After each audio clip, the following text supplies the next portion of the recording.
Okay, now go ahead. So as I was saying, zero is a different lecture.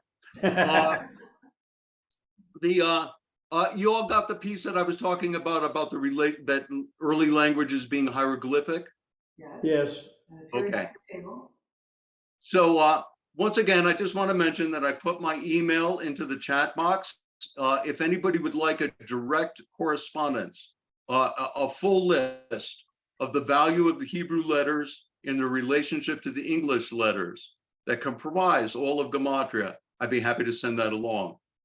It's really interesting that of the 20, I may or may not have mentioned this in the part you caught, but of the 22 Hebrew letters, including the 5 letters that take on a different value when they occur as the final letter in a word, those 27 letters in sum can enumerate every number that there is except 0.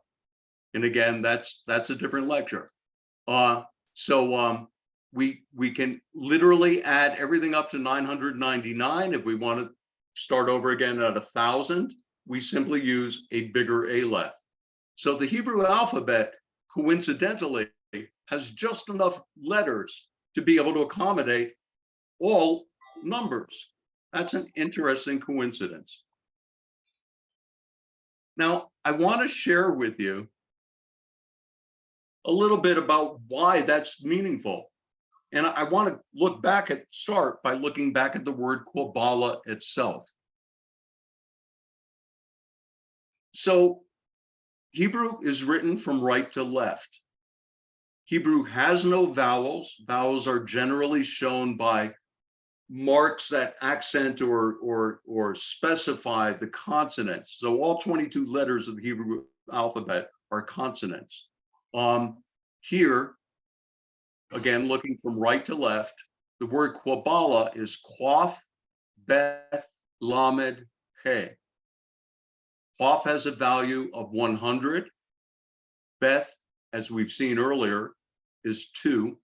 Lamed is 30, and He is 5. So it adds up to the value 137. Okay, so what? I want to begin to give you a peek behind the curtain. And here, what's important to understand is that if the word emanated, if the logos emanated from God, it's part of the divine creation. No word has meaning or has no meaning at all. All words have some special insight or some reflection that leads back to God. Every corner of creation suggests something about its relationship to God. Fred, I wanted to say thank you for opening with Hallelujah, one of my favorite songs. There's a verse that, and Cohen, of course, wrote many verses to the song, but there's one that doesn't often get included quite as often, and it goes, well, you said I took the name in vain, but I don't even know the name. And if I did, well, really, what's it to you? There's a blaze of light in every word. It doesn't matter which you've heard, the holy or the broken, hallelujah. There's a blaze of light in every word. Let's look at the blaze of light behind the word Kabbalah. And I'm going to do that by telling you a quick story. And the story is about the man in the upper left-hand corner. His name was Wolfgang Pauli. He was a physicist, a German. He was part of that whole school with Niels Bohr and contemporary of Albert Einstein. And he was instrumental in helping to put together the Copenhagen theory of quantum physics, the best predicting theory in all of science, in all of history. Tens of thousands and thousands of predictions, all conforming and turning out to be true to this theory. Pauli was famous for discovering, and in fact, he won the Nobel Prize. He didn't discover, he predicted the existence of the neutrino. But one of the other things that Pauli did in his spectacular career was he also observed and defined a thing called the fine structure constant. Now, I won't bore you, and neither am I qualified to go deeply into physics. But the fine structure constant you can see in the spectrograms of the various elements up here. And what they do, what the fine structure constant helps to predict where these lines that you see occur. And these lines are the potential paths of the electron around the proton for each of these elements. And there's a constant that's when it's applied to aspects of the energy and other pieces, dimensions of the subatomic model, help to predict where these lines will fall. So the fine structure constant literally speaks to how the universe is structured. The subatomic core of the paths that define and make oxygen somehow different from neon. It literally tells us it's the key to the order, the structure of the universe. And notice its value in the equation at the bottom of the screen. It's 1 over, just a tad bit over 137. We're now hearkening back. Remember, 137 was the value of the word Quabala.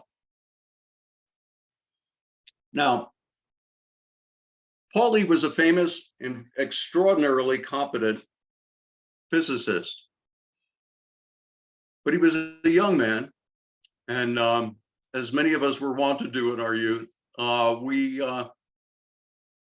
took advantage of it.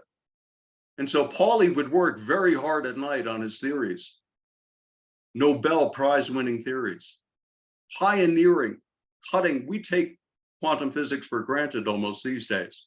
They were discovering it when he was working. So he was looking behind the scenes. And that's what Pauli did at night, or during the day, excuse me. But at night, Pauli went to the Bauhaus and partied. And he did that every night. And Pauli began to realize that that hard partying life that he'd led was taking away from the time that he could dedicate to physics and to his own legacy. And it was taking tolls on his health gradually. And so Pauli, again, because of the time and the place that he lived, Munich, went to go see a psychotherapist to talk about his what we would almost call these days a substance abuse addiction. Well, psychodynamics was new in that era, relatively new. And the guy that he got to go see, his therapist, was Carl Jung himself. And so Pauli was talking to Jung one day and said,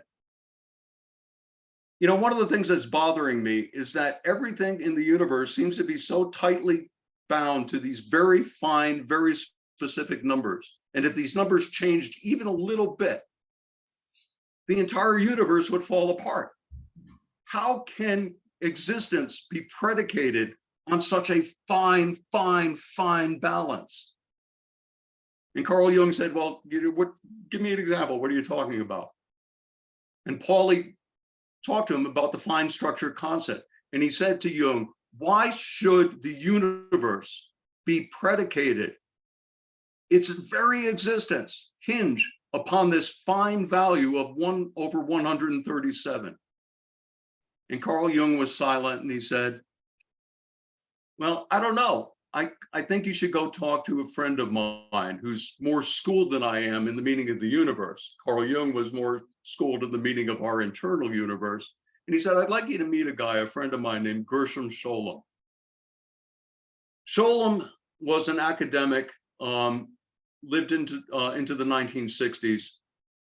He was the translator and the writer. He's the guy who brought Quabala out in the modern world, made it legitimate to study, made an academic focus. If it wasn't for Sholem and his very serious academic work, we wouldn't be having this conversation. The word Kabbalah would not be something that Masons or a fellowship talk about. He brought it out and put it center stage, and many people since have run with it. So Paulie met with Sholem, and Sholem said, when Paulie said, you know, I was talking with Carl Jung about this number 137 and my complete puzzlement as to why the universe should be predicated on such a fine number.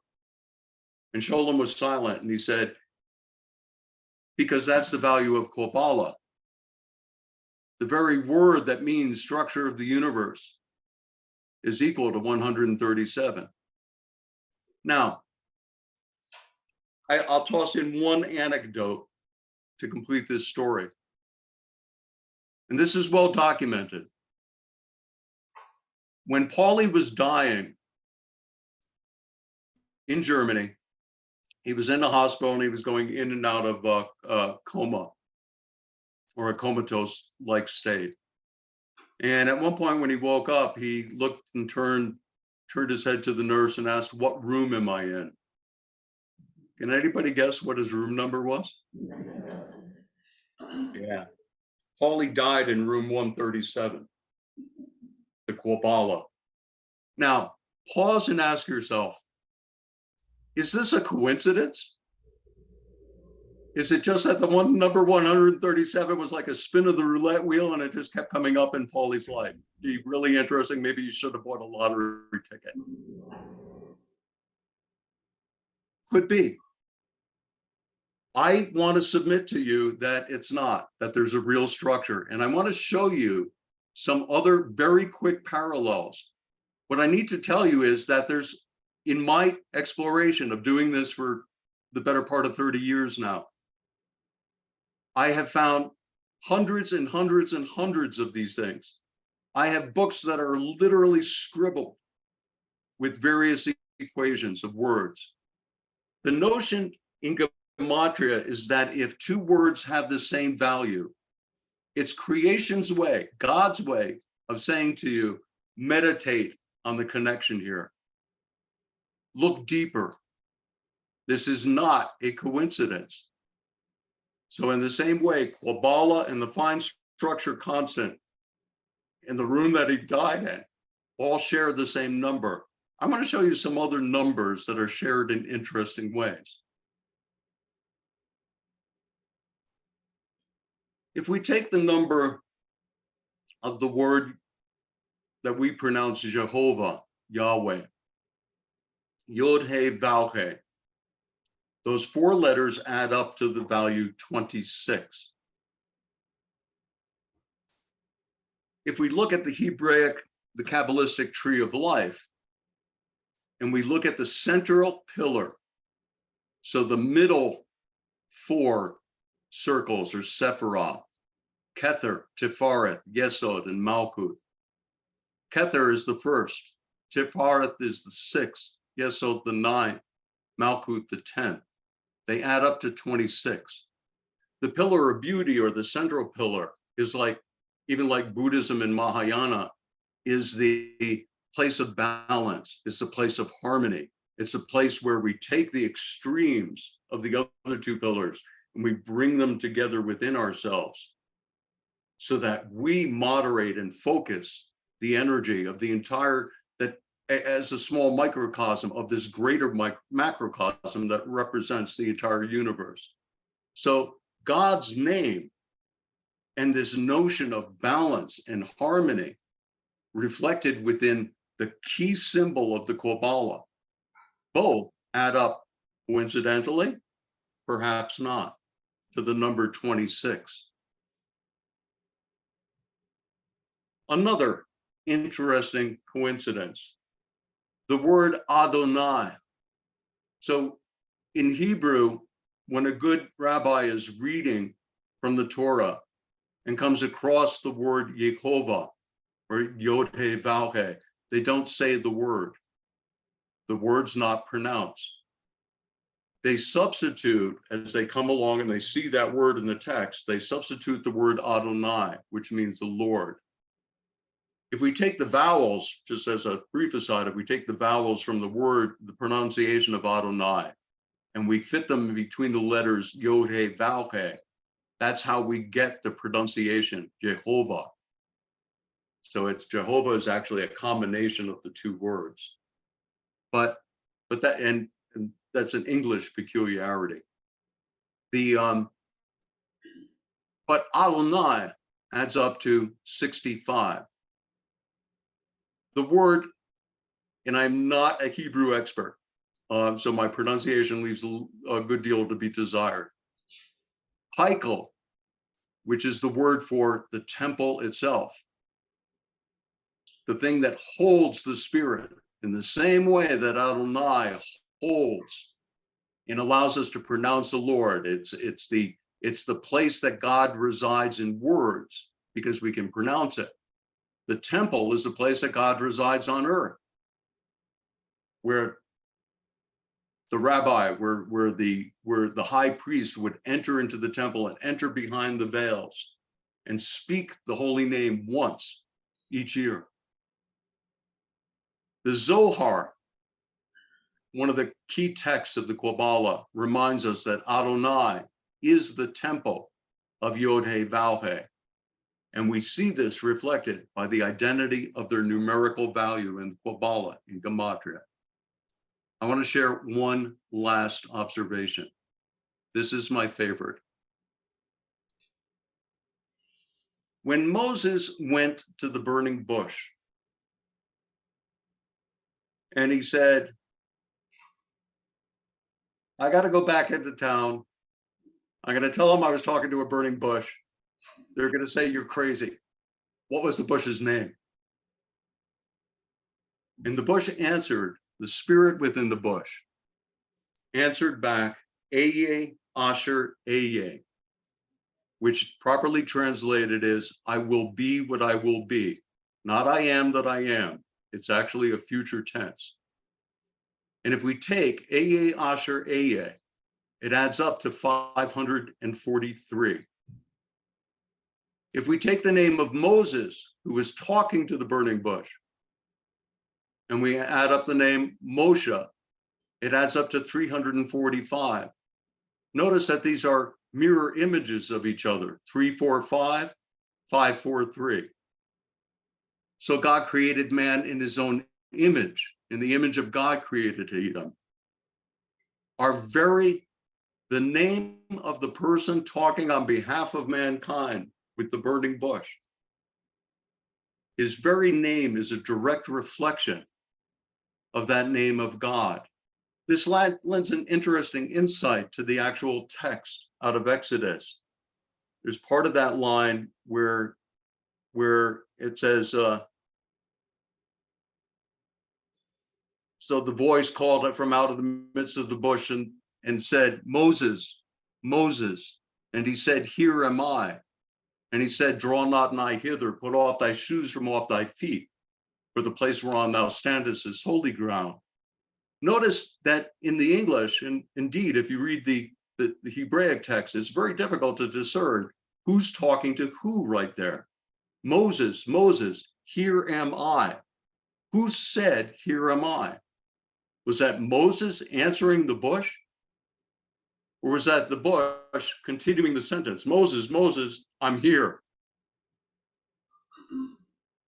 What Kabbalah tells us is, perhaps at some level, it's both. They're images of each other. They're both there in each other's presence.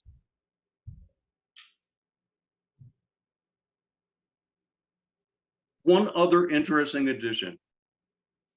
If we take the name Moshe, 345, the old law, and we take that name as a kind of a proxy for the law of Moses, an eye for an eye, a tooth for a tooth. And we add the value of the word abe, which is one of the Hebrew words, the primary Hebrew word for love. Its value is 13. 345 plus 13 adds up to 358. One of the words with the value 358 is Messiah. Messiah. So if we take the Hebraic tradition and we add love to the message, we get the Messiah. This is a formula in its own little right for what we as Christians or Judeo-Christians believe, all reflected back within the hidden structure of the numbers behind the words that we use so readily, that I think we take sometimes for granted. I share this with you all this morning just because it's an interesting observation. I don't expect anybody in this room necessarily to become a Kabbalist or perhaps ever to explore any of this any deeper. But I just want to kind of peel behind the curtain just a little bit so that you can look and you can have the sense that there's inherently a wonder and an awe to be had. That somehow there's a structure that we can know, and it even filters down to the very words that we use and that we take for granted. God has blessed our tongues. There is a true covenant to be had here in our lips, in our tongue, in the words that we choose to use. Hallelujah, raise a joyful noise, raise a song to the Lord. Everybody, thank you very much. If there's any questions, I'd be happy to address them.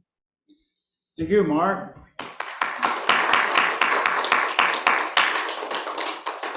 Anyone have any questions for Mark? Steve is coming. Yeah. See if I can get you back. I tell you what, can we turn off the screen sharing? Yes, we can.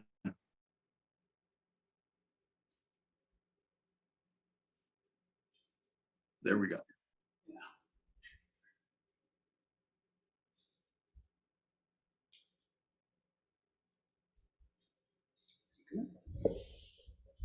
Yeah, Mark, thanks. A very interesting talk. I wish it wasn't broken up. And somehow I didn't get in the chat, I didn't get your email address. So if you could share that with Ron, maybe we hand it out here or something like that, it'd be good. I'm interested because I studied numerology myself, and there seems to be a lot relating here. So it might help clear up some of my investigations also. It's an interesting connection. My opinion, I'm a longtime student of the Western esoteric traditions, and this is where numerology came from.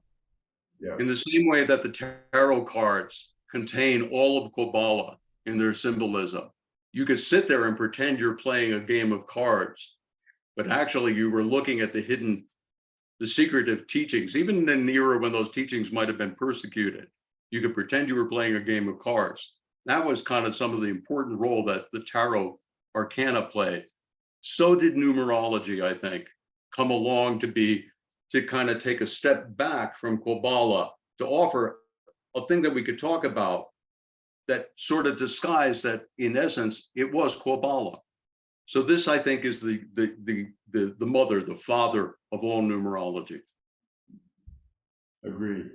Very interesting. I'd like to know more, so please, we'll get in touch, okay? Sure, certainly.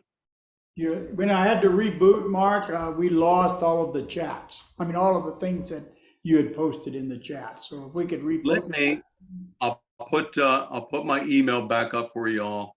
And once again, the email is just there. If anybody wants a crosswalk of the letters, I'll also send along a tree of life so that you've got it. Please email me, just be patient. It may take me up to a week before I actually send it. Okay. We're fairly familiar with the Tree of Life and the Sephiroth. We've had some instruction on that in the past, some elementary stuff. So we're at least familiar enough to recognize it and to see what it is. Maybe not to get into the intricate parts of it, but just, well, one of the things that you'll get as a bonus if you ask for it is not only that crosswalk, but because it's one PDF and it's a pain for me to separate the pages out from each other. But it'll also have an interesting crosswalk of the Lord's Prayer. with the tree of life. You had the demonstration about when that bottom ball dropped and what that signified. Was that the fall of man? What you remember what I'm talking about on the tree of life? Yes, in fact, that was somebody presented on that in Lodge recently. There is a Sephiroth called Doth, which means knowledge. It's usually it's not represented on the tree of life generally as an actual Sephiroth. The belief is that's where Malkuth, the kingdom, the sphere that we concrete beings represent, fell from, separated from. And part of the message that complicated symbolism conveys is that Doth, where it exists on the tree, is in between Binah and Hakma, in between understanding on the left-hand pillar and wisdom on the right-hand pillar.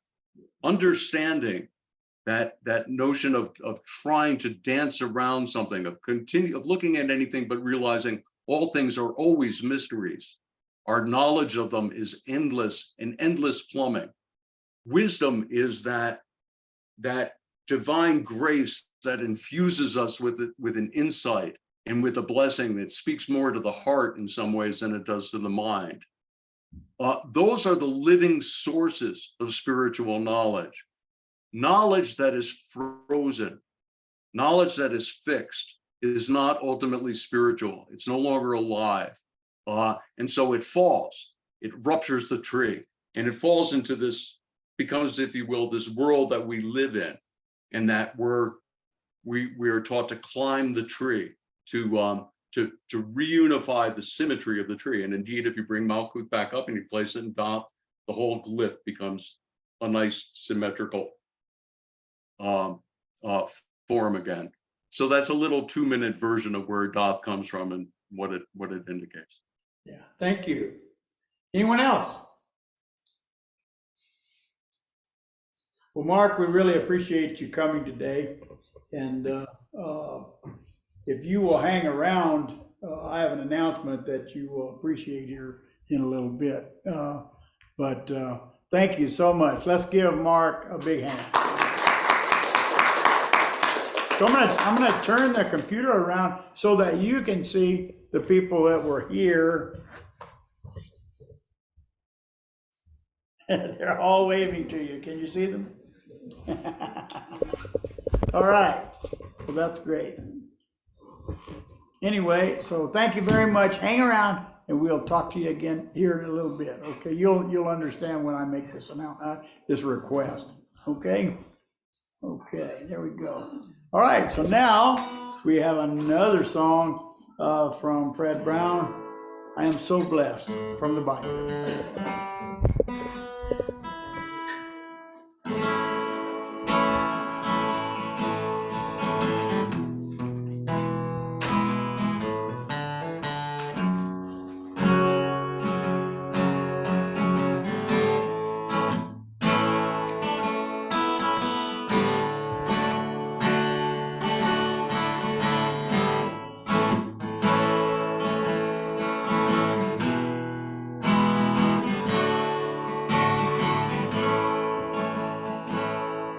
I am so blessed. I am so blessed. I am so grateful for all that I have. I am so blessed. I am so blessed. I am so grateful. I am so blessed.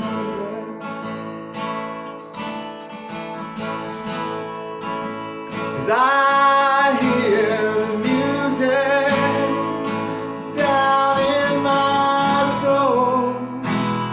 I hear the music down in my soul. I feel that music down in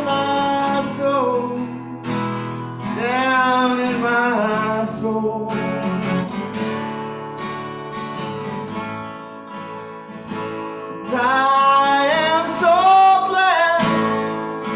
I am so blessed. I am so grateful for all that I have. I am so blessed.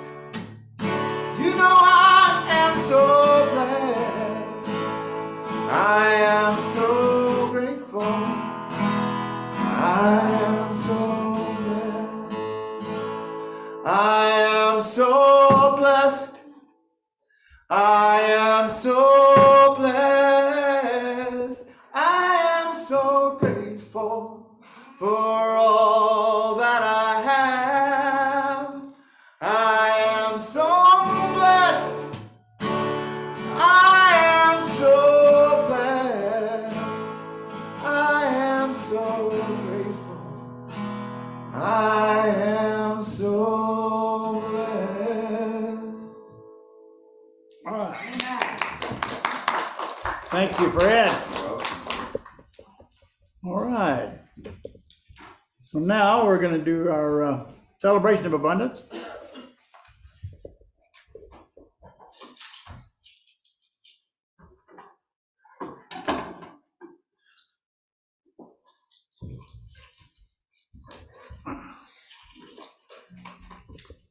And we'll place over our heart that which we intend to contribute. And repeat after me. Divine love flowing through me blesses and multiplies all that I have, all that I give, and all that I receive through infinity. I am prosperous.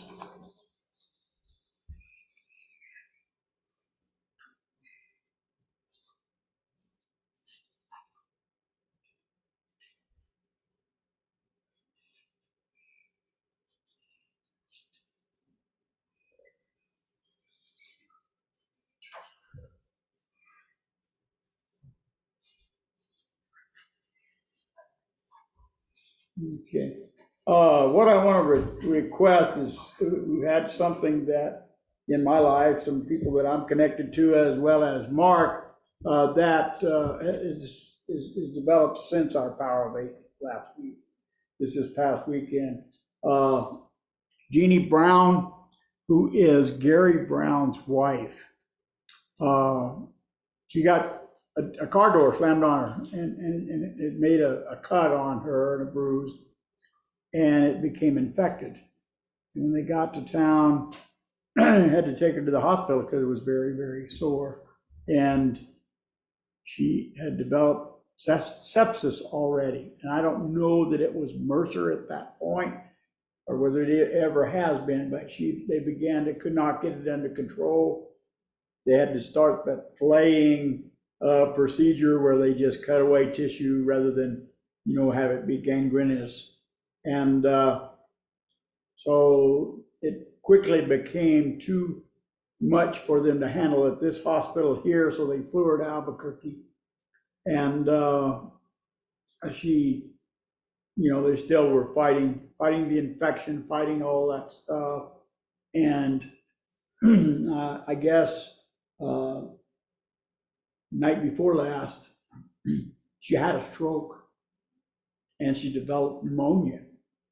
All of this is because the body is so weak and the immune system is so busy fighting off this infection. And they intubated her night before last. I did not get a new, fresh update on her yesterday, but I know that she is still in pretty rough condition. And I would just ask our congregation, Jeannie and Gary Brown are from here now in Farmington, and they're, I'll bet you that Bill knows Gary. Gary, he became a consultant. He used to work for Halliburton, and he worked all over the place. But in the last few years, he was just a consultant. He did a lot of work down in Texas and things. He's been around the patch here for a long time. Anyway, good people. Gary is very active in the York Rite. But anyway, if we could send our prayers when we have time to send some energy and love to Gary and Judy Brown, I personally would appreciate that. So anyway, all right. Are there any other announcements? Yes. Caliente is doing what's called their, I think it's third annual cul-de-sac concert. And it'll be a week from Tuesday at the end of Echo Lane, which is the very next one from Glade. Okay, so it's closer to the airport. But anyway, it's a dead end and it's in this cul-de-sac. And so I think 7 o'clock is when the concert starts and everybody's welcome. Anybody hear that, or did everybody hear it? Okay, so I was gonna have to bring you forward. Okay, so we're in good shape. Caliente got coming up, a new, their summer concert, so. Okay, so now, we're gonna have Bill Clark, is gonna give us our closing message. Good morning, everyone. Today, we're going to look at reconciliation. Reconciliation is more beautiful than victory. Violet Barreros de Camero. When we get in an argument, our tunnel vision makes us feel like our goal is to win. We want to give the person to give in and say we're right. But a persuasive victory is rarely a boon to the relationship. Maybe we were right, maybe we were not. Maybe neither of us is right. In the end, even if we're right, we don't really feel good about the situation unless the relationship is patched up. Even if we win the argument, we feel terrible if the other person is bitter or hurt. Reconciliation takes more thought and kindness, and is the only end that leaves us truly happy. So the goal is, when I'm in an argument, think twice about doing or saying something that might make reconciliation difficult or impossible. Relationship communication, that's where it's at. Y'all have a great weekend. Thank you, Bill. Thank you. All right. Okay, are you gonna set up can you set it I up? can do that. yeah. Could you do that? That's the thing we have missed about you not being Oh, here. really? I'm glad you missed some. We missed it. Does anyone have any announcements, any other announcements that they'd like to share at this time? Want to remind everyone that on Wednesday evening at 6:30, we have Course in Miracles. Susan has been having some technical and life problems here recently. But I think she's probably back on track to holding our Course in Miracles group on Wednesday nights at 6:30 on Zoom. Our Power of 8, which is our prayer meeting that we hold to send energy, light, and love out to people in need, meets on Thursday at 6. Is that right? 6:30. 6:30. Oh, okay. Course in Miracles starts at 6, and Power of 8 meets at 6:30 on Thursday. So anyway, so that's led by Margaret Cheesebro. She's still very active, and we know that it helps. So, and then on Sunday morning, we have our book study, and right now we're reading Deepak Chopra's Spontaneous Fulfillment of Desire by Deepak Chopra. So come to those, and then of course we'll be here at 10 o'clock next Sunday. So please come and be with us. So, all right, let's gather up.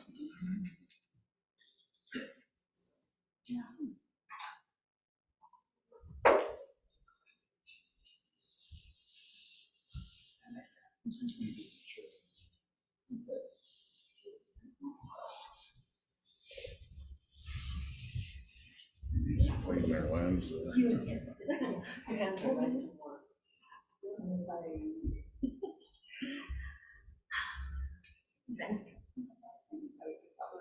This one, okay.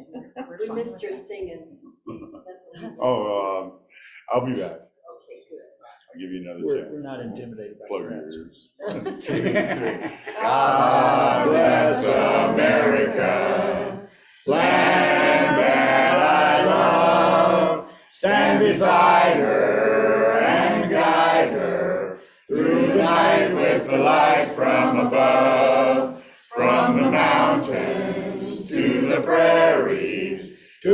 oceans white with foam. God bless America, my home, sweet home. God bless America, my home, sweet home. Weave us together, weave us together in unity and love. Weave us together, weave us together in unity, and yes, there is peace on earth, and yes, it begins with me. Yes, there is peace on earth, a peace that was meant to be, with God as our power, family all are we. So let us walk with each other in perfect harmony.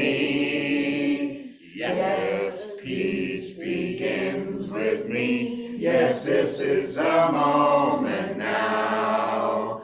With every breath I take, let this be my joyous vow, to take each moment and live each moment in peace eternally.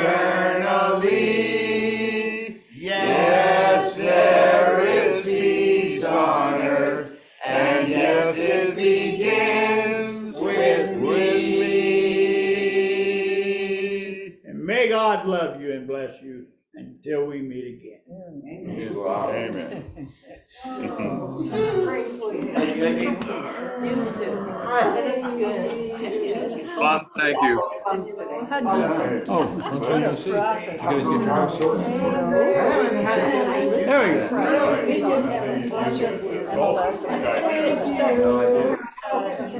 Today is the I thought it was first. yesterday.